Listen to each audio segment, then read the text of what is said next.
Joriemb apiko mag bodaboda koro ntiere kod to ewi singo ma piny owacho mar miyogi thuolo mayot e yudo apiko matiyo kod teko sitima.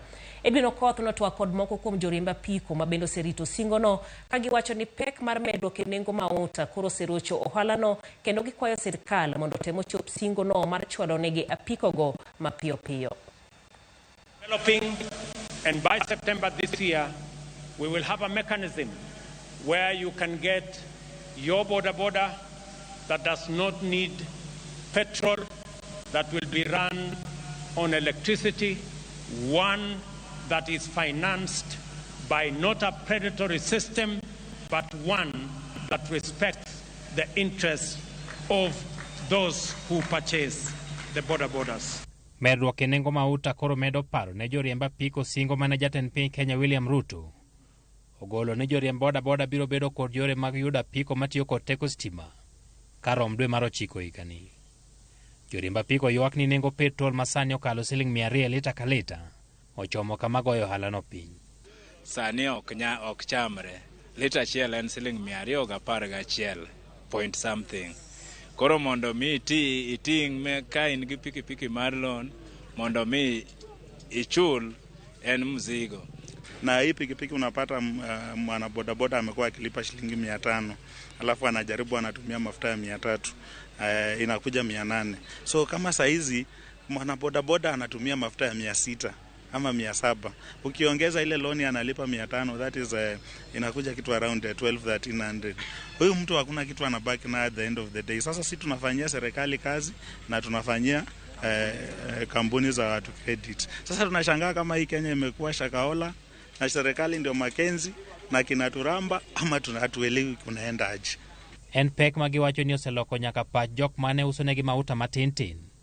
Kendo gin bende koro nyaka gilok pach gi ne jowuoth ewi nengo mar idho apiko.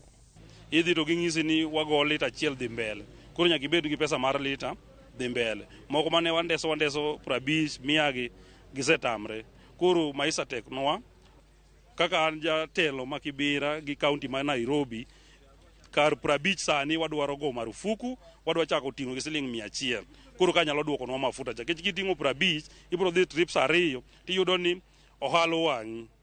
Jok ma oseyudo apiko matiyo kod teko sitima puoyo kaka gitonye wi nengo mar mauta, to kata kamano nengo ne pod miyogi kibaji. Naweza icharge kwa nyumba, niko na option ya kucharge kwa nyumba na icharge na 130 or less or 100 shillings.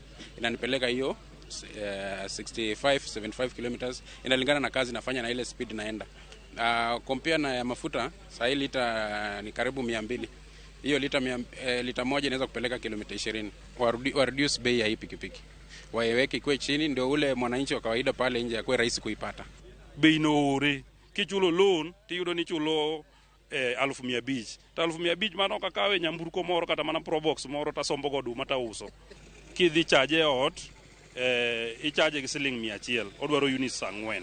Kech kikete godhiambo nyaka gimoro saa 7 kanyo koro konyalo bedo ni battery nocha osechajore, to king'iyo unit iyudo ni units 4 keti 4 nosedhi mag sitima. Ok en nono.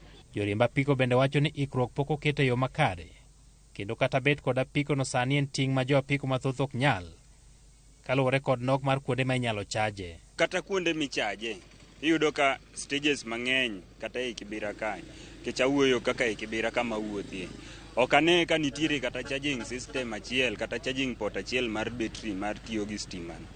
Jo bodaboda wacho ni liet mar medruok e nengo mar petrol koro nyalo dhirogi e ng'anyo mamuol mar neno ni nengo dok piny, to ka ok kamano apiko manosing negi tarik 1 dwe mar 6 higani ochopo mapiyo. Wan kaka jo bodaboda association wamakre kamoro achiel, owuoka kaka president nowacho ni en oro jo bodaboda wadhi wakusanya kata kwa chopo town wapong town watima ng'anyo mamuol mo adhi wawach ni amera gini inyowa. En singo manokelo geno na joriemb apiko ni ka chop dwe mar 9 to gibiro bedo kod thuolo mar yudo apiko matiyo kod teko sitima. Kata kamano dong' mana jumbe 2 kende to dwe mar 9 rumo, to ywak pod nitie ni nengo ne ni malo to bende ok oyudre yo mayot. Edwin Okoth, Ramogi TV. Mano kanyero Edwin Okoth kod joriemb apiko ma bende chwalo ywak